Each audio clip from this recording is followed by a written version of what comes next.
Coucou les Miss et bienvenue un jour de plus sur ma chaîne. Aujourd'hui je vous propose un maquillage facile, rapide et pas cher pour une rentrée de classe au top. Avant tout, on va camoufler les cernes et les imperfections s'il y en a, surtout du genre acné, rougeur, vous comprenez. Auparavant, on aura passé une crème de jour ou un primer avec par exemple un effet illuminateur. Deuxième pas, on va s'occuper de la base. Moi, je vais en mélanger deux. Une de Barry M et l'autre de Catrice.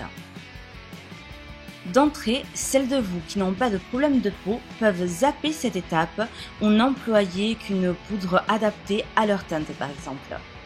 Et celles qui ont un beau bronzage peuvent le rehausser avec une teinte plus soutenue. Dans mon cas, je vais utiliser cette poudre translucide de chez Essence avec cette brosse pour limiter les marques de sueur et de brillance tout au long de la journée. Ensuite, je vais m'occuper des paupières avec ce primer aussi de chez Essence qui va éviter que les ombres ne bavent. Mais on peut aussi le passer sans ombre dans un style totalement naturel. Aujourd'hui, j'ai opté pour cette palette de H&M avec ses couleurs marron, mauve, rose et noir. Détail qui nous évitera de faire appel à un eyeliner qui peut durcir le regard. Je passe le rose sur la paupière mobile, un peu sous le sourcil déjà et aussi sur le coin de la partie inférieure.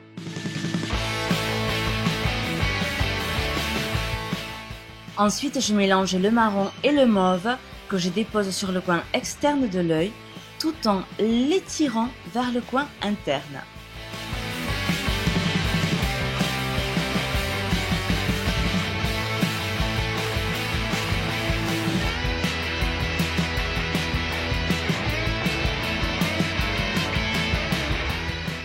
Je passe un petit peu de mauve sous la paupière inférieure et j'accentue avec le mélange utilisé auparavant.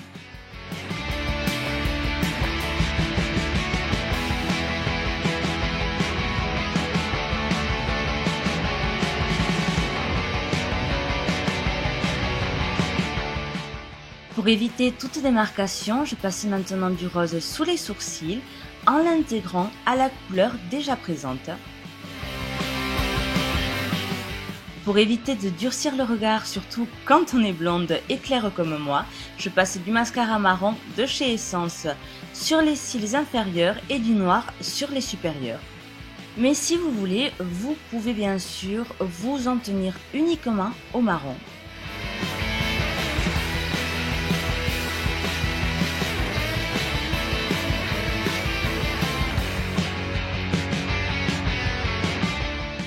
Pour celles qui ont des sourcils impeccables, vous pouvez zapper cette étape, sauf si, comme moi, vous avez besoin de camoufler certains petits trous.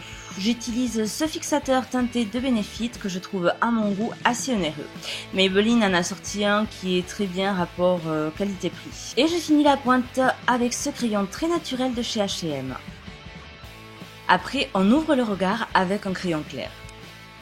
On peut, si on le souhaite vraiment, s'attaquer au contouring avec le Hoola de Benefit par exemple, mais c'est une étape que je déconseille pour notre thème d'aujourd'hui. Par contre, vous pouvez vous permettre une légère touche de blush rosé comme celui de chez NYX. Et pour les lèvres, c'est au goût de chacun, c'est-à-dire aucun rouge à lèvres si vous n'en avez pas envie, un rose chewing-gum si ça vous dit, un rose saumon, ou comme moi, vous pouvez craquer pour ce rose de chez De Balm. Une fois appliqué, je retire l'excès avec un Kleenex et j'adoucis les contours avec le doigt.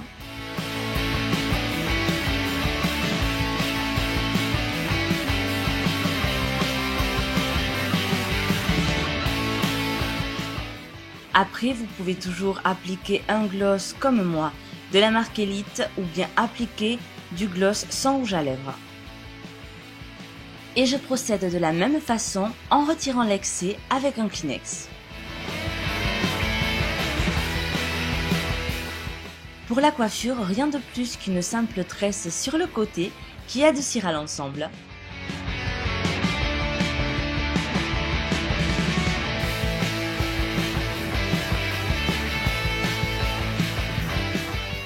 Ou bien une seconde option qui est celle que je préfère. On ramasse une partie des cheveux sur le haut en forme de queue de cheval et on tire sur l'élastique pour donner du volume. Cet ensemble coiffé-décoiffé donne un aspect très juvénile et décontracté que j'adore. Et voilà, j'espère que cette version vous aura plu, mais comme je vous l'ai dit, vous n'êtes pas obligé de suivre toutes les étapes. Prenez ce qui vous intéresse ou ce à quoi vous êtes habitué pour vous rendre en cours et laissez le reste de côté. Je vous fais un énorme bisou et vous dis à très bientôt. Bye bye!